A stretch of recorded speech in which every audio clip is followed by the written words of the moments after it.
మాజీ సీఎం కేసీఆర్ ను విచారించేందుకు justice PC Ghosh commission సిద్ధమైంది.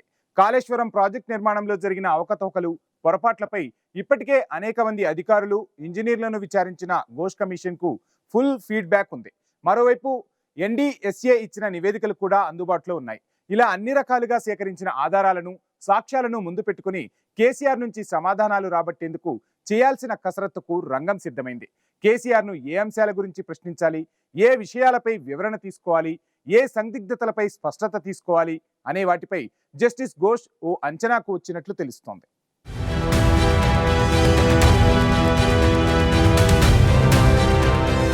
కాళేశ్వరం ప్రాజెక్టుపై విచారణ ఆఖరి పర్వానికి చేరింది.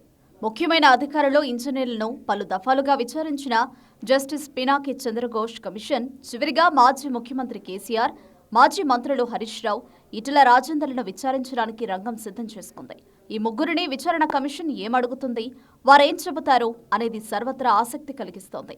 ఇద్దరు మాజీ మంత్రుల కన్నా కేసీఆర్ విచారణ మీదే అందరి దృష్టి కేంద్రీకృతమైంది. అసలు కేసీఆర్ విచారణకు హాజరవుతారా లేదా అనే దానిపై కొంత సందిగ్ధత ఉండేది. కానీ చివరికి కేసీఆర్ విచారణకు హాజరు కావడానికి సిద్ధమయ్యారు. దీంతో కేసీఆర్ ను విచారణ కమిషన్ ఏమడుగుతుంది, ఎలాంటి ప్రశ్నలకు కేసీఆర్ సమాధానం చెప్పాల్సి ఉంటుంది, ఏ వివరణలు ఇవ్వాల్సి ఉంటుంది, ఏ సంజాయిషి చెప్పుకోవాల్సి వస్తుంది అనే ప్రశ్నలు ఉదయిస్తున్నాయి.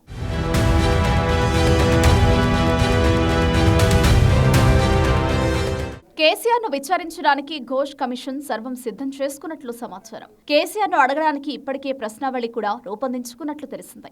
ఘోష్ కమిషన్ ఇప్పటికే అనేక మంది ఐఏఎస్ అధికారులు, ఇంజనీరింగ్ అధికారులను ప్రశ్నించింది. వారి నుంచి లిఖితపూర్వక సమాధానాలు తీసుకుంది.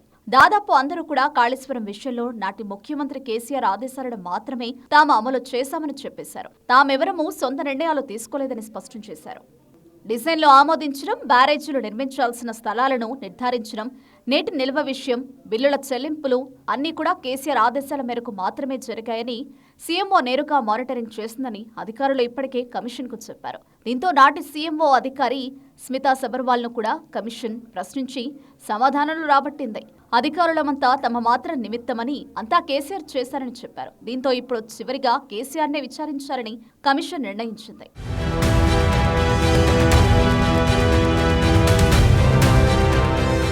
అధికారులను విచారించిన సందర్భంగా పలు అంశాలు ఘోష్ కమిషన్ దృష్టికొచ్చాయి. దాంతో పాటు కాళేశ్వరం ప్రాజెక్టుపై విచారణ జరిపిన నేషనల్ డ్యామ్ సేఫ్టీ అథారిటీ కూడా తన నివేదిక ఇచ్చేసింది. అందులో కూడా పలు లోపాలను పేర్కొన్నారు. ఈ నివేదికలోని అంశాలపై కూడా కేసీఆర్ ను ప్రశ్నించే అవకాశం ఉంది.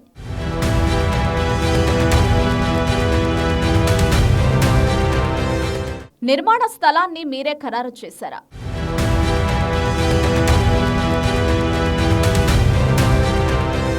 ప్రాణహిత చేవెళ్ల ప్రాజెక్టును రీడిజైన్ చేసి కాళేశ్వరం ప్రాజెక్టుగా మార్చారు. తమ్మిడిహట్టి వద్ద కట్టాల్సిన బ్యారేజీని మేడిగడ్డ వద్ద కట్టారు. గతంలోనే తమ్మిడిహట్టి వద్ద బ్యారేజీ కట్టి కిందకు నీరు తీసుకురావడానికి మొత్తం రంగం సిద్ధమైంది. తీరా బీఆర్ఎస్ ప్రభుత్వం వచ్చాక తమ్మిడిహట్టి వద్ద కాకుండా మేడిగడ్డ వద్ద బ్యారేజీ కట్టాలని నిర్ణయించడంతో ఖర్చు బాగా పెరిగింది.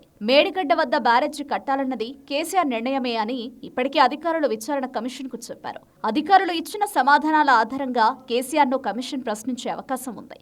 బ్యారేజీల నిర్మాణానికి స్థలం ఏ ప్రాతిపదికన ఎంపిక చేశారు, అందుకోసం ఏమైనా ఇన్వెస్టిగేషన్ చేశారా, అక్కడ ఉపరితలాన్ని, భూగర్భాన్ని పరిశీలించారా, హైడ్రాలజీ డిపార్ట్మెంట్ సలహా తీసుకున్నారా, వారు ఏ నివేదిక ఇచ్చారు, మోడల్ స్టడీస్ ఏమైనా చేశారా, గతంలో ఇలాంటి ప్రాజెక్టులు నిర్మించిన చోటకి వెళ్లి అక్కడి అనుభవాలను తెలుసుకున్నారా లాంటి ప్రశ్నలు అడిగి సమాధానాలు రాబట్టాలని ఘోష్ కమిషన్ నిర్ణయించినట్లు సమాచారం.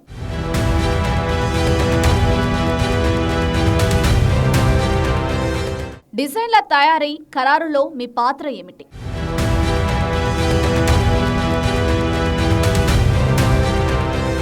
కాళేశ్వరం ప్రాజెక్టుకు డిజైన్ల తయారీ, ఆమోదంలో కేసీఆర్ అంతా తానే వ్యవహరించారని అధికారులు విచారణ సందర్భంగా ఘోష్ కమిషన్ కు చెప్పారు. ఇదే విషయాన్ని ఘోష్ కమిషన్ కేసీఆర్ ను ప్రశ్నించే అవకాశం ఉంది.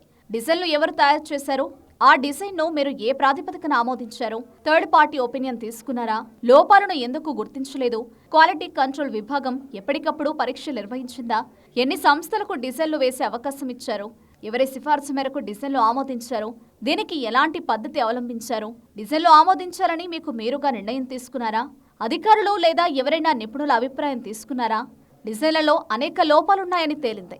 లోపభూయిష్టమైన నిధులను ఎందుకు ఆమోదించారు లాంటి ప్రశ్నలు ప్రధానంగా సంధించే అవకాశాలున్నాయి.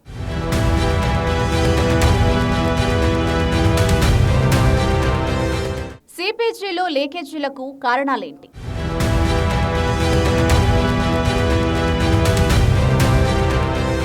కేసీఆర్ ముఖ్యమంత్రిగా ఉన్న సమయంలోనే మేడిగడ్డ, అన్నారం, సుందళ్ల బ్యారేజీలలో సిపిజిలు లీకేజీలు ఏర్పడ్డాయి. మేడిగడ్డ బ్యారేజీలోని 45, 46, 47, 48, 49, 30 నెంబర్లు గల పిల్లల కింద బేస్ సరిగ్గా లేదు. దానివల్ల పిల్లలు కుంగాయి. సిపిజిలు లీకేజీలు, కుంగుబాట్లు ఎందుకు జరిగాయి? వీటిపై అప్పటి మీ ప్రభుత్వం తీసుకున్న చర్యలేమిటి?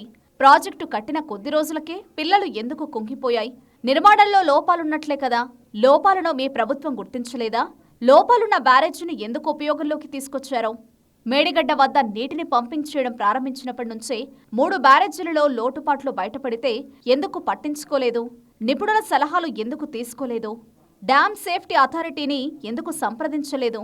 ఆపరేషన్ మెయింటెనెన్స్ ఎందుకు అంత అధ్వానంగా ఉంది? లాంటి ప్రశ్నలు అడగాలని ఘోష్ కమిషన్ నిర్ణయించినట్లు తెలిసిందే.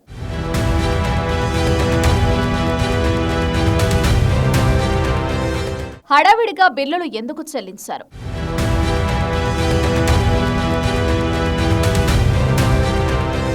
కాళేశ్వరం ప్రాజెక్టు నిర్మాణంలో చూపించిన హడావిడినే బిల్లుల చెల్లింపులో ప్రదర్శించారని ఘోష్ కమిషన్ దృష్టికి వచ్చింది. ఎందుకంత హడావిడిగా బిల్లులు చెల్లించాల్సి వచ్చింది అని కమిషన్ కేసీఆర్ను ప్రశ్నించే అవకాశం ఉంది. ప్రాజెక్టు నిర్మాణం పూర్తి కాకముందే బిల్లులు చెల్లించారా అని కూడా అడిగే అవకాశం ఉంది.